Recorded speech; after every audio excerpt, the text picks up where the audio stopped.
We're fascinated with the inner lives of our pets and highly curious about what they're doing and thinking when we're not around. The inspiration behind Pets was all of the pets that I've owned, my family's owned since I was a little kid. Cats, dogs, Butterfly! Butterfly! Butterfly! Butterfly! Butterfly! a bird. And what I realized as I became a parent and we started buying our own pets was we all invested these pets with these rich emotional lives. And whenever we'd come home, we would be thinking about the joy in our pets' faces and seeing us. Well, oh, she's back! Thinking about them doing things that were perhaps a little bit naughty that we realized that they had done while we were out. And it just struck me that I wasn't alone in thinking about what the inner lives of our pets were. And the minute I started to look at my own pets through that lens, I realized that everybody looked at their pets through that lens. And whether or not it's a real emotional life or a projected emotional life, it almost doesn't matter. Chris is an enormous talent.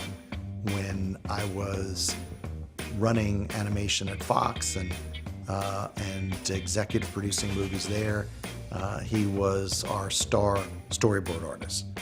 And eventually we gave him a short film to direct, and he did a fantastic job.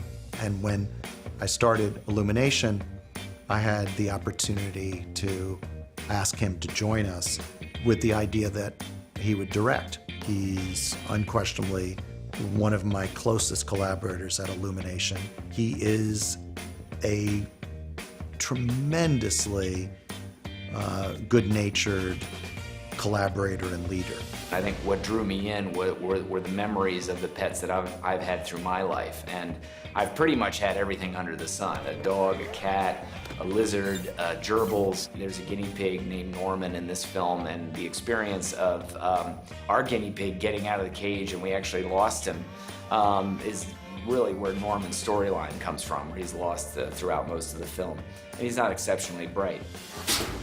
Hey, guys! You still looking for your apartment? Yeah, going on 3 weeks now. Even if I didn't bring the idea directly to the table, there were things that I would recognize when working with the animators. Like there's a small moment where Mel, the pug, gets excited and he hits his head on the table, and I remember my dog doing that all the time. She'd be under the table begging and something would startle her, bang, and she'd hit the table.